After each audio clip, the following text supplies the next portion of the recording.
vetting process is the same. That's not to say 100% of the time you're going to get this perfect tenant. The goal is to kind of help solve the affordable housing crisis as well as provide superior housing for many of the clients. Good morning, everybody, and welcome to Get Diversified. I am here with my better half, Melvin James Landry Jr., and we are going to talk about 10 minutes today about affordable housing. We're going to talk about how Section 8 program works, some pros and cons of accepting Section 8 tenants, and a little bit about the Section 8 inspection process. So let me start off by saying, introducing my husband. So Melvin has been in the affordable housing space since '05. He has worked and is working with different housing authorities in the United States and has is well-rounded in this topic to discuss. So welcome, dear, to the show. Let's talk a little bit about how the Section 8 program works. Give them an overview. Sure. So Section 8 program is, respective housing authority, and they provide guidelines in terms of a landlord to participate in that. There are participants and folks who have what you would call a HCV,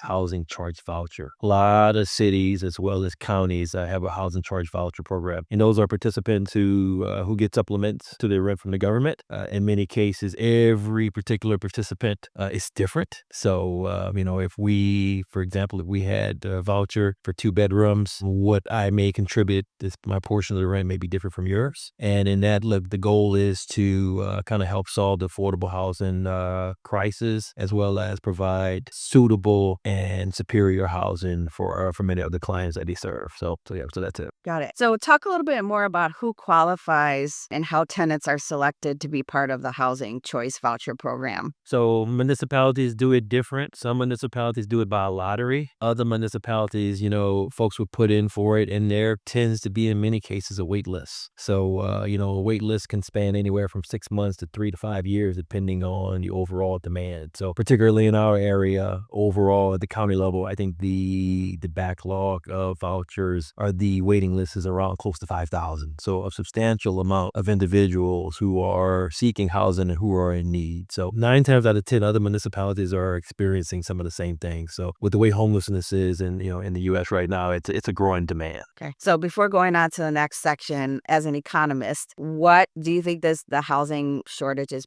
you're going to get more and more serious, or do you think it's going to go away? I don't think the housing crisis is ever going to go away. Again, we're in an inflationary environment and rents are increasing. And, in many cases, housing in some form has kind of gotten unaffordable. So a lot of that kind of plays a part into it, right?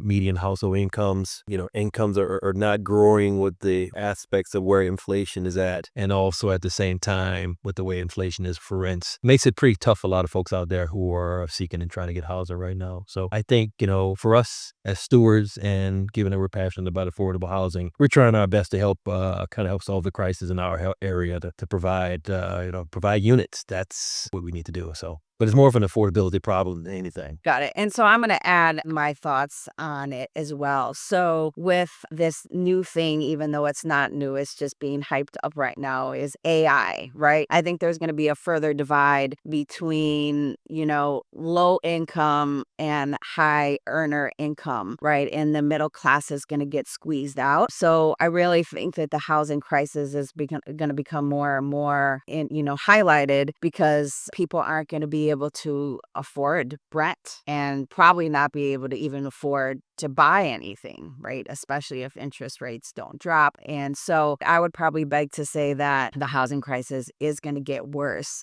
before it ever gets better. It's a strain, right? You have a lot of, baby boomer generations who are looking to potentially upgrade or downsize. And, the rates just 4 to 5 years ago were exceptional, right? So for those folks who are looking to upgrade, right, they have no incentive to sell right now, even though there's some trap equity associated in many cases.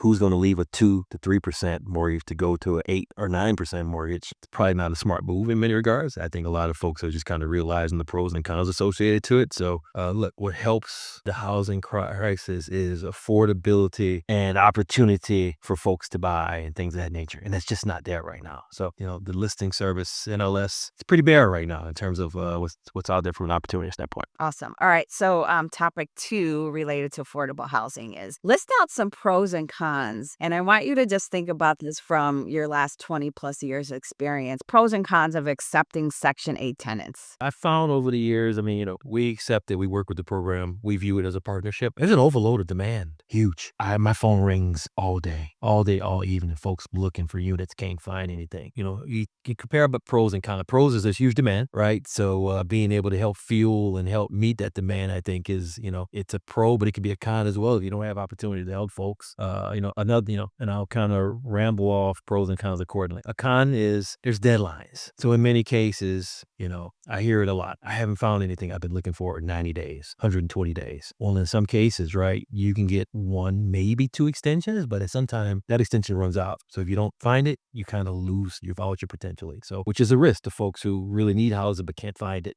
A pro is, I would say, partnership with the housing authority. Look, I welcome the opportunity for housing authority to come in, inspect, and to provide the list of corrections of what needs to be done. And again, we cover our butts, we cover their butts as well. And, we do what the access to do at the end of the day. So, and in many cases, right, you talk about the housing authority coming in to do an inspection. Well, in many cases, depending on where you're at, there's a second inspection also as well. So in our area, there's a lot of different boroughs and municipalities. So they do their own inspection as well. And 9 times out of 10, the borough may find something different from the housing authority. That's okay. We welcome that also as well, because at the end of the day, right, we want to make sure we have, top-notch suitable housing for individuals for the long term. Yeah. So I want to talk a little bit about that. So some people that get into Section 8, they'll go, oh my gosh, like all these inspections, they come in and inspect every year and then they find this and they nitpick and then I got to fix it and it's more money out of my pocket. And I would say to those people that, are in that boat is, well, do you want to be a quality landlord or do you want to be a slumlord?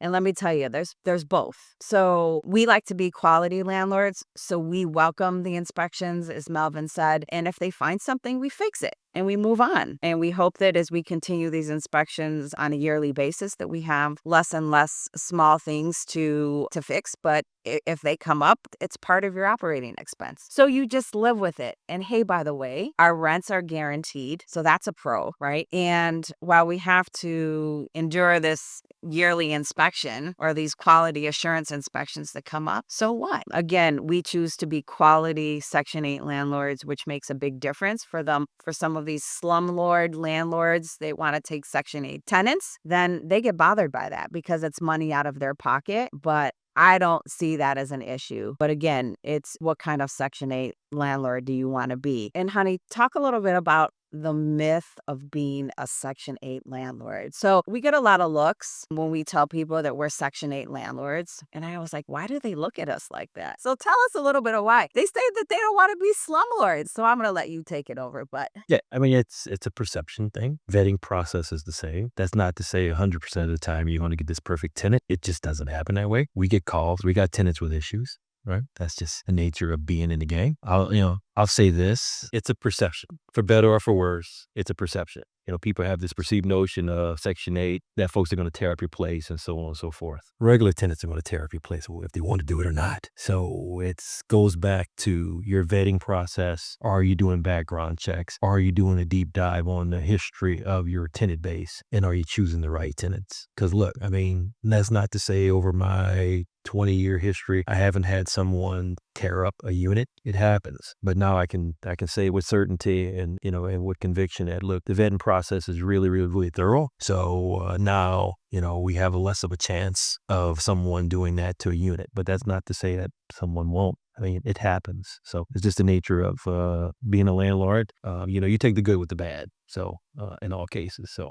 But again, we welcome the opportunity to help folks. We know there's a homelessness crisis all across this country, and we want to be good stewards to partner with the housing authorities to help with folks in housing at the end of the day. That's what matters. Awesome. So last topic, and we'll spend maybe just a few minutes on this, is the Section 8 process, the inspection process. So I'll talk a little bit about it. So I think, as Melvin alluded to, there could be a borough or municipality inspection, and there's also can be a Section 8 inspection. So what are these inspectors looking for? They're looking for hazards. Yeah, they're looking for hazards. They're checking electrical. They're checking plumbing. They're checking operational in terms of plugs, plumbing, appliances, smoke detectors, carbon monoxide detectors are a must. Exterior, they're looking for any tripping hazards and things of that nature. We find ourselves doing a lot of fences, particularly if there's kids that are 6 or under at our property, and you may have a wall that's higher than 30 inches. So, and they've changed the requirements in terms of hardwire smoke detectors as well in all units and in every bedroom. So, the process is always evolving. It's part of continuous improvement for their process. But again, we welcome it, right? Because at the end of the day, we want the best opportunity to put folks in housing that has minimal issues as possible. So again, also when you talk about the overall process, right now I have a bunch of these vouchers that are on my desk for people we're vetting and evaluating for housing. Some housing authorities do everything online. Some housing authorities do things old school with paper. So we work with both, and just kind of understanding the administrative process to get folks in. Again, every housing authority is different, but you adapt accordingly, right? And in most cases, inspectors comes out to inspect. I say 90%, they're going to find an issue. Nothing's never perfect the first time. So over the years, just anticipate on something potentially not passing, you address it as quick as possible, get it turned in for re-inspect, and kind of go from there.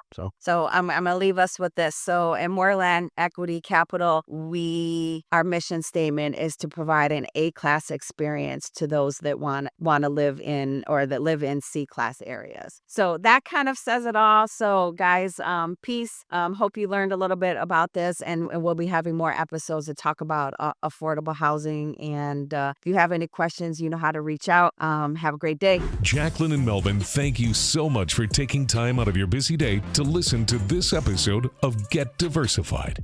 Please make sure to subscribe to our podcast so you don't miss out on future episodes. Finally, stop by our website and follow us on social media. Ciao for now. Make it a great day, and we'll see you next time. And remember, get diversified.